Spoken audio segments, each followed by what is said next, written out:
The talent base is much deeper in StarCraft 2 and the player base is much deeper and more competitive. Marinelord was not even a top 10 StarCraft 2 player.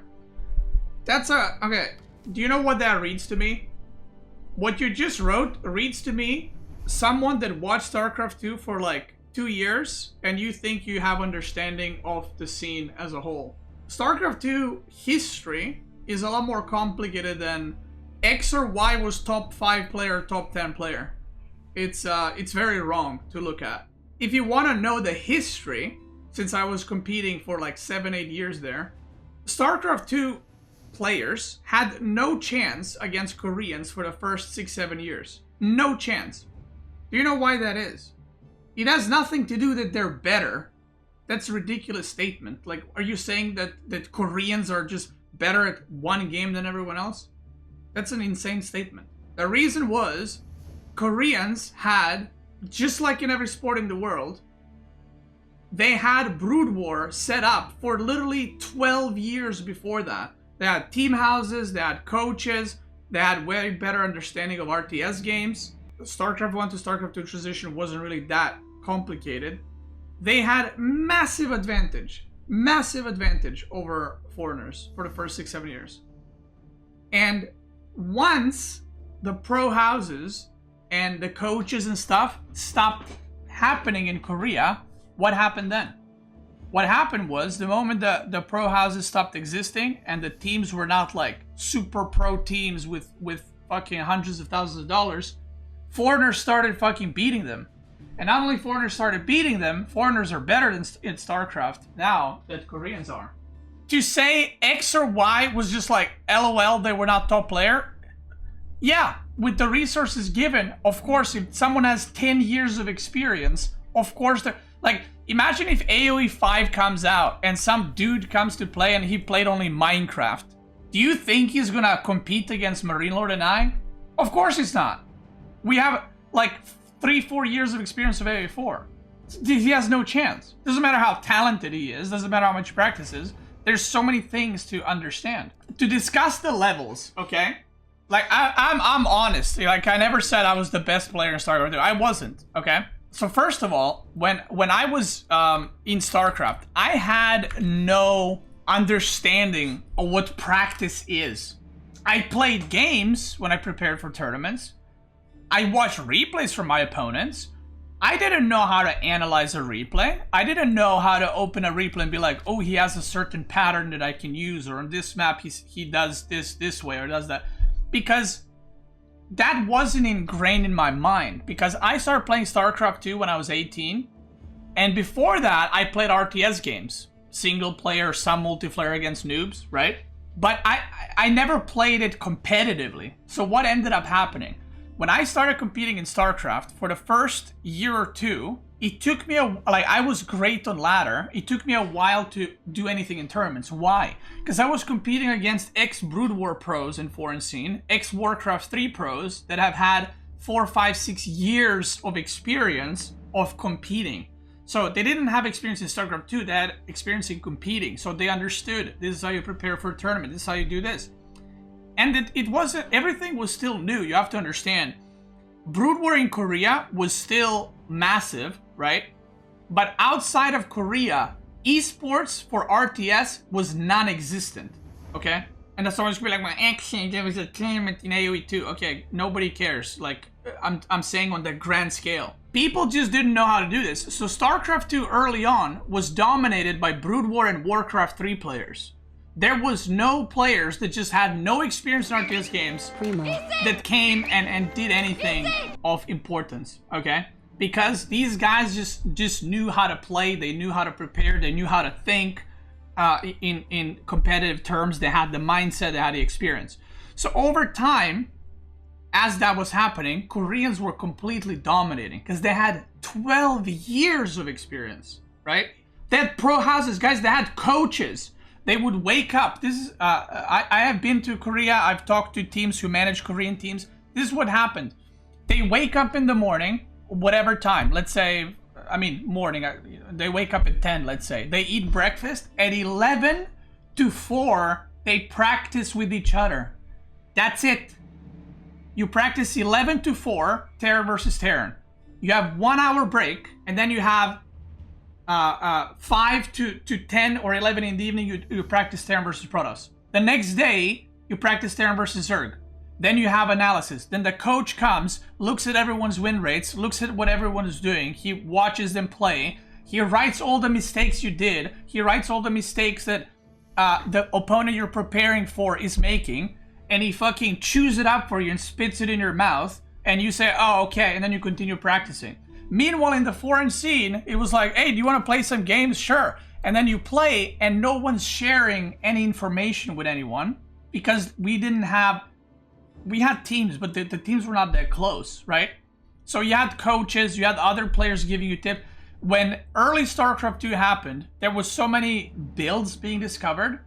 Like, imagine this. Let me just put it in AoE 4 perspective for you. Imagine AoE 4 releases, AoE 4 is happening right now, like we are. Imagine if 20 StarCraft 2 pros come out, and imagine if Marine Lord, me, Vortex, Wham, Puppy Paw, whatever, Anotan, Louis, all sit together in the same house, and all we do, DLC comes out, and all we do is we're making builds.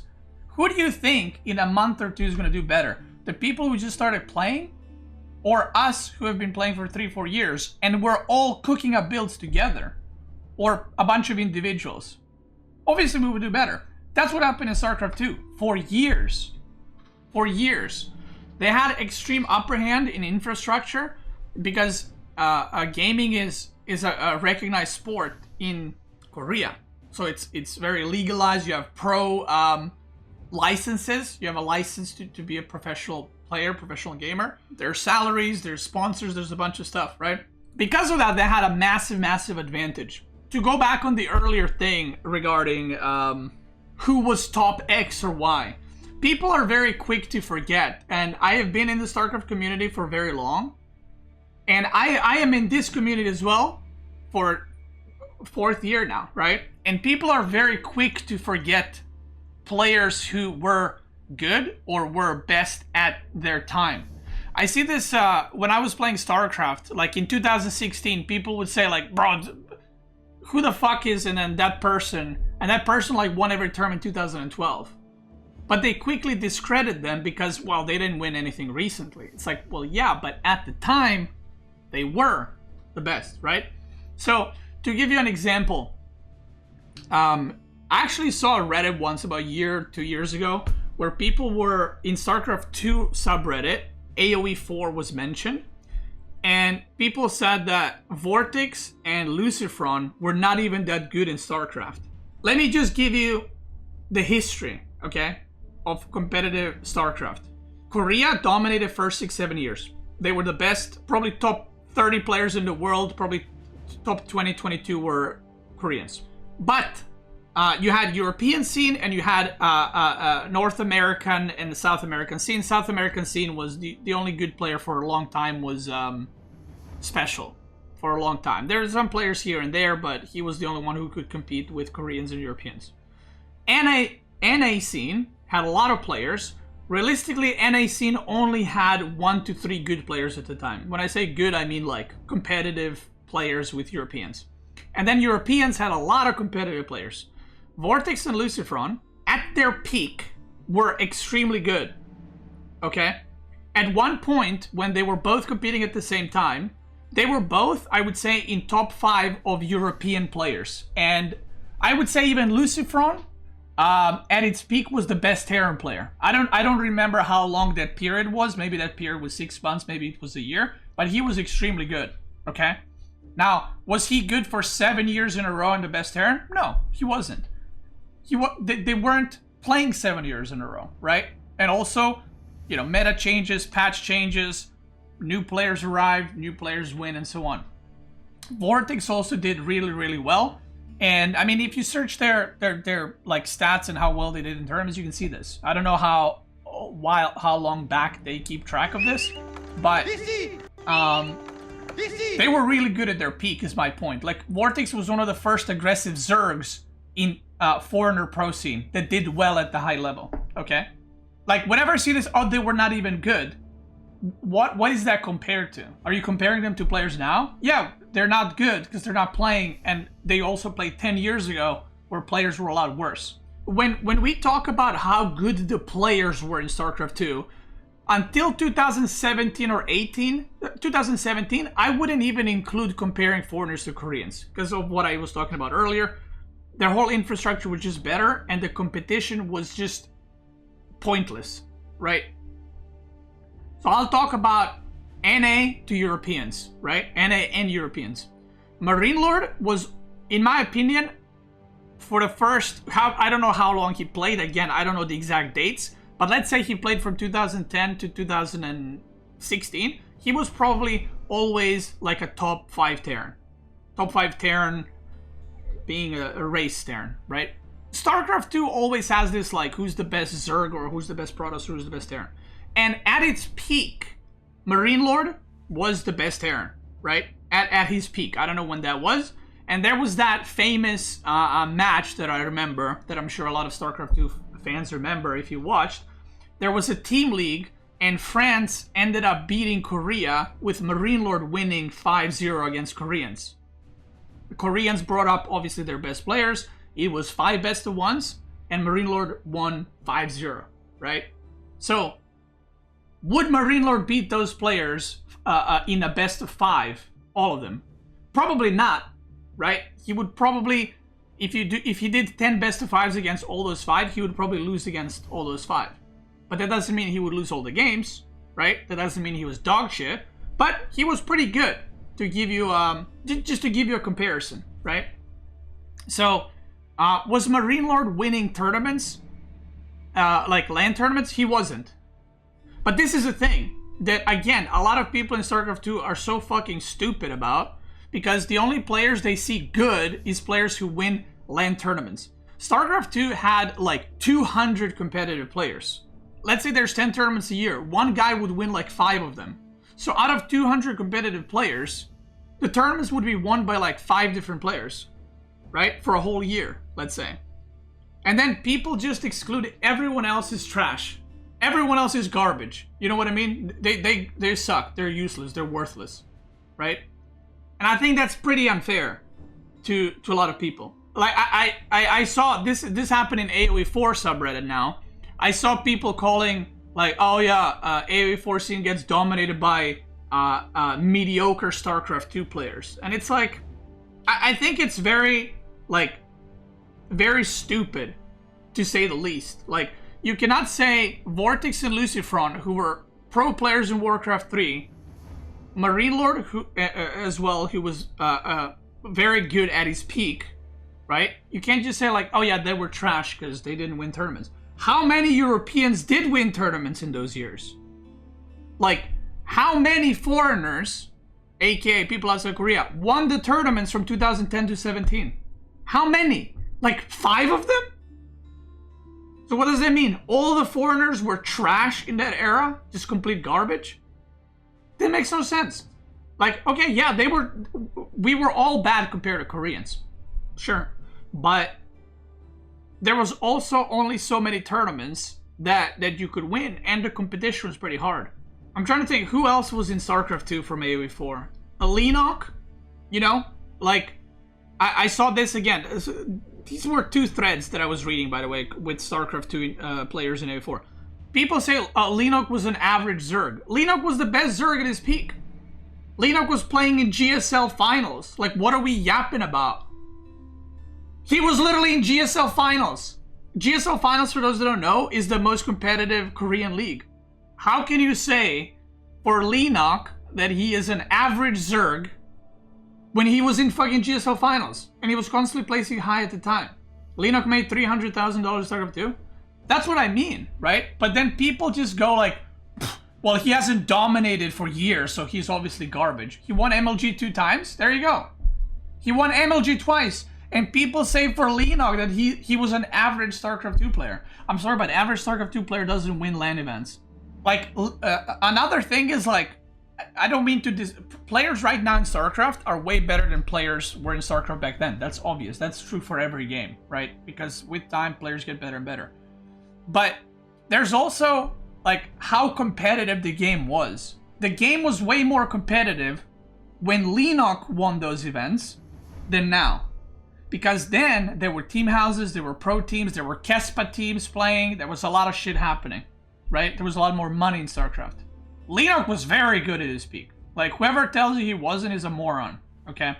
Who either is lying on purpose or is just clueless about what he's yapping about and he's just spewing garbage, right? Lenok won 2013 DreamHack Stockholm. There you go. So, again, and people call him washed up, or not washed up, sorry. People call him mediocre Zerg. And I've seen this from StarCraft 2 players being like, when Lenok was a top player in AoE 4, people were like, oh, Lenok is like in the finals of tournaments, and he was like average Zerg in StarCraft 2. Like, that's a crazy thing to say. And I feel like a lot of RTS fans, a lot of it comes from, I don't know how it is in other RTS games, but I'm talking about AoE 4, between AoE 4 and StarCraft 2. People are, in StarCraft 2, are very disrespectful of the past players. Like, I've seen this with Neeb. If you guys don't know who Neeb is, Neeb was the best NA player for a couple of years. Like, he was beating not only NA players, he was beating Europeans and Koreans. And Neeb 1 year dominated, like, hard. He won, like, I think it was like he won like 4 out of the 6 tournaments. This never happened. American destroyed everybody. This never happened in StarCraft. I mean, even Idra at his peak, he was not that good. Next year, Neeb started losing tournaments, and people already called him trash and washed up, and he just won tournaments because, last year, whatever. It's like, come on, that's crazy, To be fair, Neeb did fall off. Yeah, but you don't need to shit on him for falling off. Maybe he just lost motivation to play, right? Maybe he just didn't want to play anymore. Maybe his motivation was to win tournaments, he accomplished it, and then you lose the motivation, But I don't like that people just like, that's part of your game. That's part of your game's legacy. You know what I mean? I don't know why it's just like, if a player is not winning all the time, he's complete garbage. That's crazy to me. Like, I obviously I competed in StarCraft. I'm gonna be honest. Was I one of the best players in StarCraft? No, not at all. I'm not even gonna pretend that. I was very good online. I was like you know how there's a ladder hero? I was like online hero. Actually, it was me and Cass. If you guys know Cass from Team Empire, my ex-teammate. We were gods online. Like, in European servers, we did really well. We were winning a lot of online cups, online tournaments, and then we go to a LAN and we just both fucking play like shit because we were inexperienced, we were bad, we didn't know how to behave at a LAN, we didn't know how to calm our nerves, and we just got fucking destroyed. And then we go home, and the people that just beat us in a tournament, we beat them 3-0. Okay? So I was that player for like 6 years. Legit. I was that player for 6 years. I went to DreamHacks, I went to IEMs, and there was sometimes like an inkling of like, I'm gonna do well, and then my confidence would get crushed and I would proceed to be shit. I remember the one time I was in such a good form. This was 12. I was rank 1 on the ladder on the European server. Ladder in StarCraft 2 was a lot more competitive than it is in AoE 4. Like, a lot more people played it and cared about it. And I was feeling good. I was good. I was winning online tournaments. And then I went to, I don't know if it was 2011 or 12. Then I went to US to California. And I went to an MLG. And MLG was massive. Like 512 players, all like top players and shit. And I was feeling good, right? What ended up happening is I wasn't seeded at all. Now, on Aligulac, which is like ATR for StarCraft, it's like a website where you can track players' rankings. I don't know if at that time, but my peak Aligulac ranking was rank 3 for foreigners, which means players outside of Korea. My peak Aligulac ranking was 3. Okay? So, does that mean I was winning all the tournaments? No. But just to give you an idea, right? My peak was top 3 on tournament rankings. I don't know how long that lasted. 3 months, 6 months, a year. I don't remember because this was fucking 10 years ago. Or even longer. So I went to the MLG. I got rank 1 on an NA server with like 5 losses or something ridiculous. I went like 100 wins and 5 losses.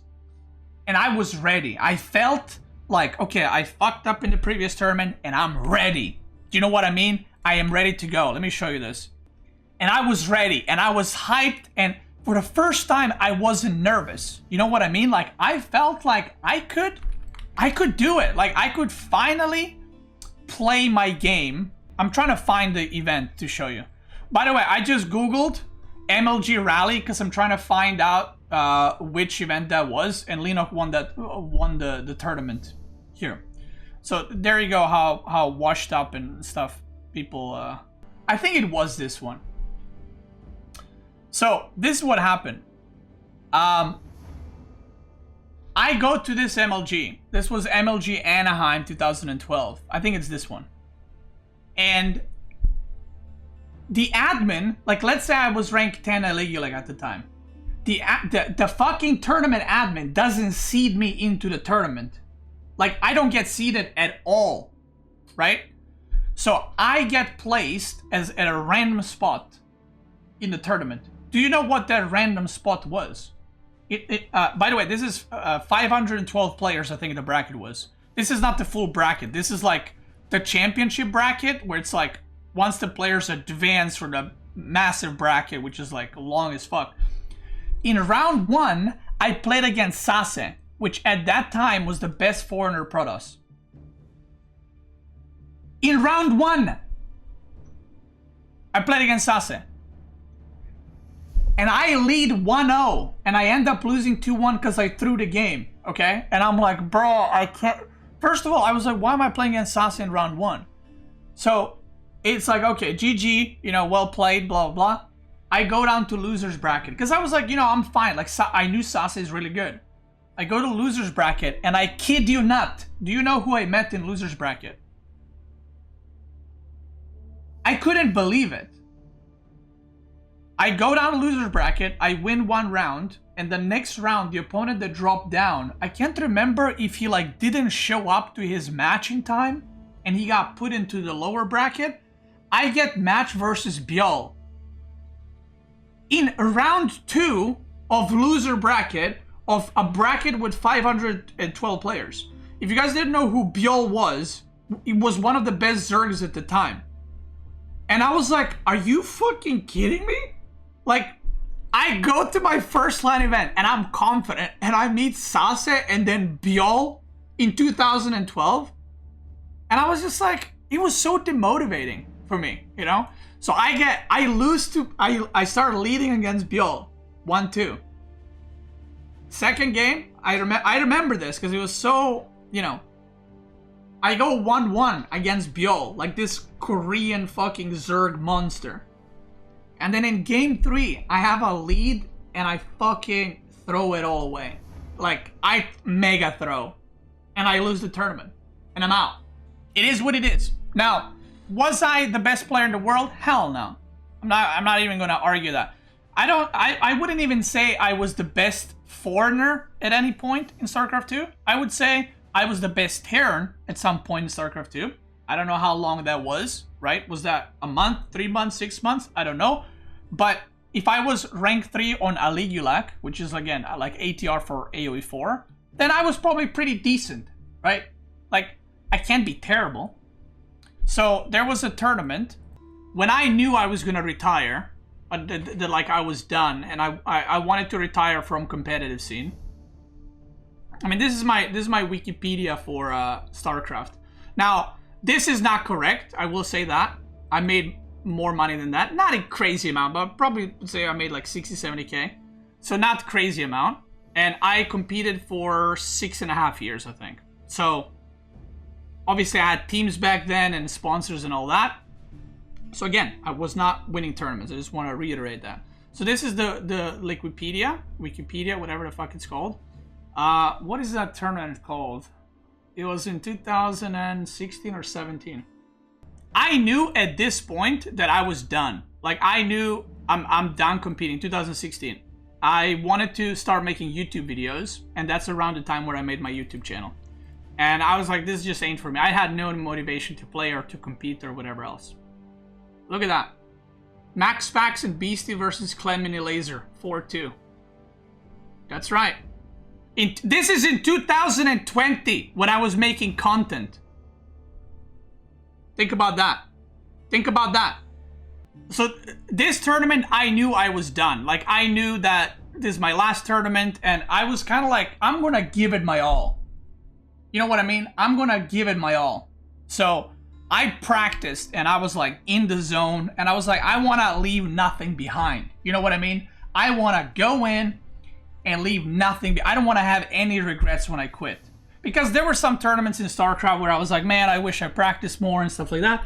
To be fair, I didn't know how to practice efficiently. So I go here, and this was a LAN event in Kiev in Ukraine.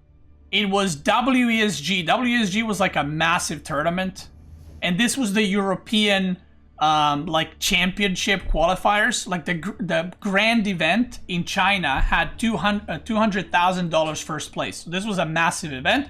So they had Asia Pacific qualifiers, European, North and South America, and all these were LAN events, right? So this was a LAN event, and I went to play, and I was like, I'm going to give it my all. So I went, and my group was me, Showtime, Harstem, Dacian, IBI Marine, or B Marine, I don't know what his name is. So I do pretty well in the group stage. I prepare builds, I fucking cook them up. I advance the group first. Everyone's like, okay, sheesh. You know, unexpected. You know what I mean? At that time, I grinded ladder so hard, I got rank 1 on the ladder, and nobody knew it was me. Which was great, because people didn't know who they were playing against. So then, I get placed into round of 8, and all these guys get placed in round of 12. There's Demu as well. So Demu is right here. You have Cyril, you have Showtime, you have Bly, Harstem, I don't know who you guys know, who you don't know. Marine Lord beats Cast 3-0, and then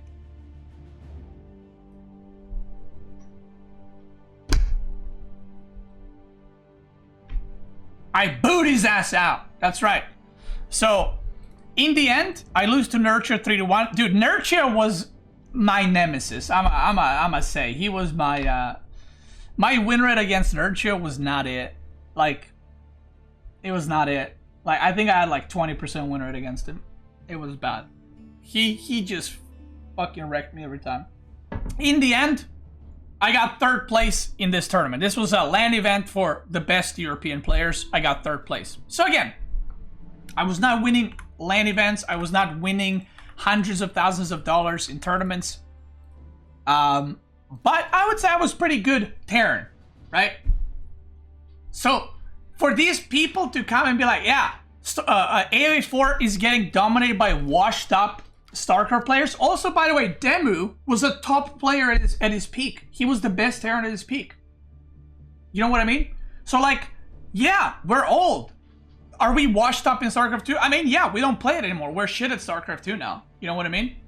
Beastie was a pretty big name in setting the mech playstyle. But that's the thing, Cascade. People don't know that. I was, like, me, I'm one of the players. Like, there was a lot of players that played mech. Mech is a style with mechanical units. Think of, okay, like Siege. Okay, Siege EQD. I was one of the first players in StarCraft 2 to mech in competitive setting. To play mech in all the matchups in tournaments. Like, I was testing a lot of shit. I was working and cooking a lot of shit. But people, again, they don't know that. They just disregard that and they move on.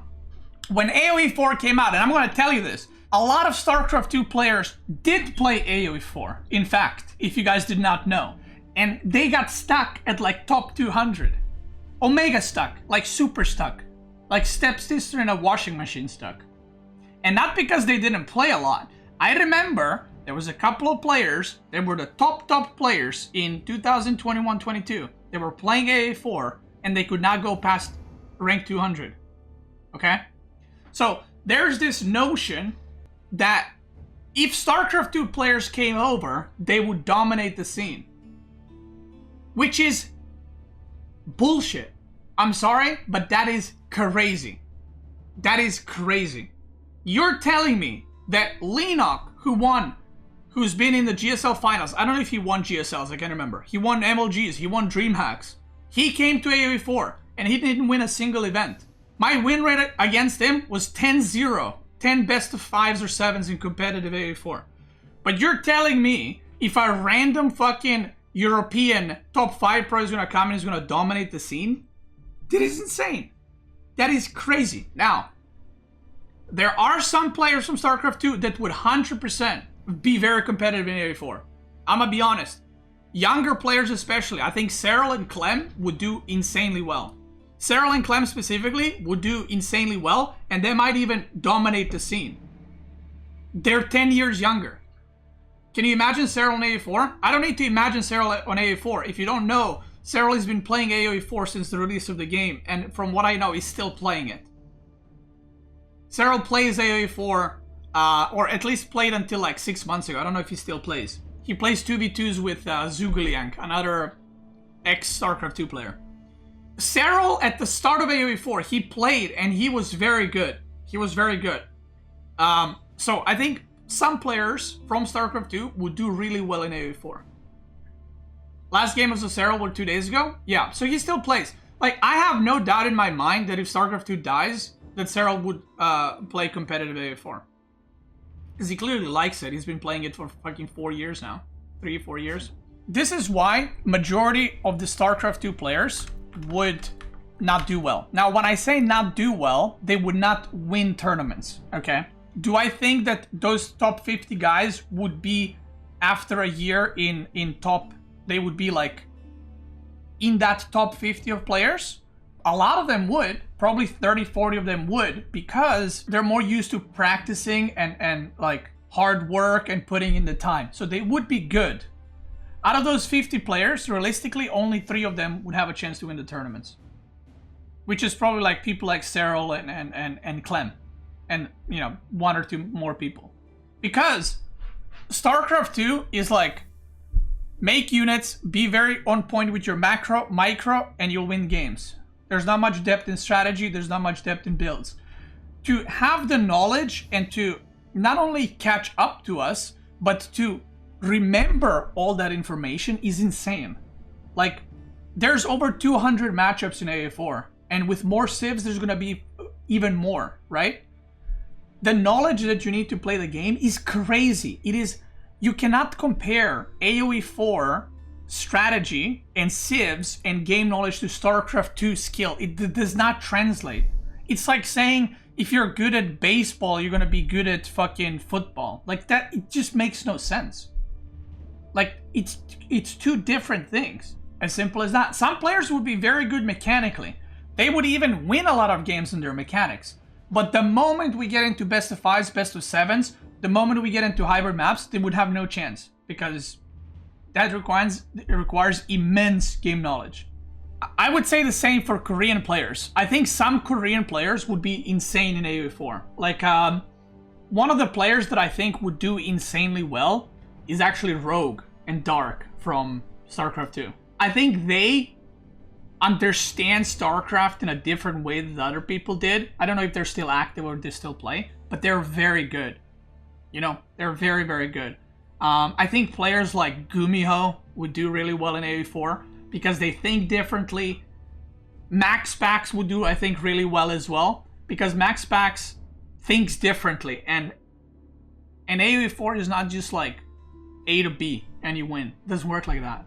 Gumiho is kind of old now. I mean, a lot of the players are old. I don't follow StarCraft 2 anymore. But my point is, not every player would do well in AoE4 just because they played StarCraft. That's crazy. So there is a chance which the players that I heard that might be trying AoE4, they might be looking to switch. They might not. I don't know. Okay, one of those players I can say, because he wrote it publicly. I saw the Core send me a screenshot. One of the players, and again, I don't even know if he's active in StarCraft 2. Elaser was apparently in Demu's chat, and he said he bought the game, and he was watching Demu's stream to learn. I hope he switches to play competitive. I want him to go all in, practice 10 hours a day. I think Thermal recently posted on YouTube how he enjoys the current iteration meta of AoE4, but didn't like it when he first played. Yeah, And I mean, I think we all agree on that. Like, I still enjoyed AoE 4 when it released, but let's be fair, it was fucking garbage compared to now. Like, AoE 4 now is good. Okay, AoE 4 on its release had nothing of interest to StarCraft 2 players, I think. It was very slow, it was very campy. Now AoE 4 is, you age up, boom, insta-fighting. You know what I mean? Insta you're making units, there's no camping, there's no 2 TCs. It's insta-fighting. And I think that this is the hardest part, but if we get people to try AoE 4 again, I genuinely think it would have very high retention rate. Like, I genuinely think that. Like, if the normal retention rate for a game is, let's say, 5%, I don't know what it is, I don't have the stats for any game, 5% retention rate of players who stay and play for a long time, I legit think if players who tried AoE 4 didn't like it, and they try it again, I think the retention rate would be over 50%. Like, AoE 4 is so fucking good right now.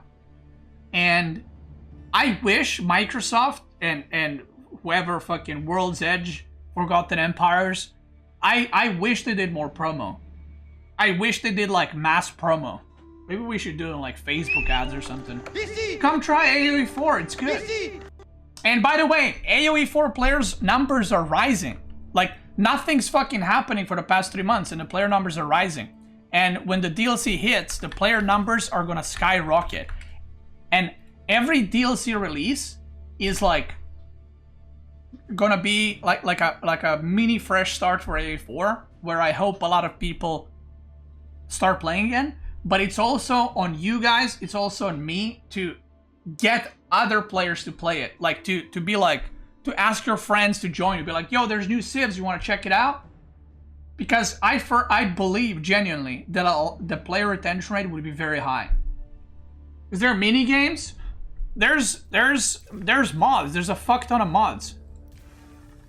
There's mods that you can search. They're like arcade games in StarCraft 2. Like there's a shit ton of them. There's like 203 pages of them. So look, there's a turtle with a fucking machine gun. I don't know what that is, but.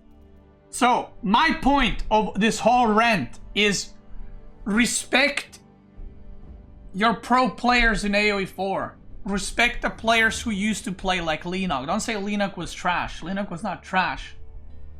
Okay? Just because people are not winning tournaments 24/7 doesn't mean they're terrible at the game. Like, that's not how it works. A lot of people put in the time and effort, and a lot of people put in the practice hours, and a lot of people help develop the meta, help to promote the game. The DLC is coming. We have 2 DLCs this year. 2! And probably like 6-7 patches throughout the year. It's gonna be good. The future of AoE 4 is looking good. Looking like a snack. So that's it. Thank you for listening to my rant. I appreciate that. Jiggly says, hello 5-2, this is 236 customs.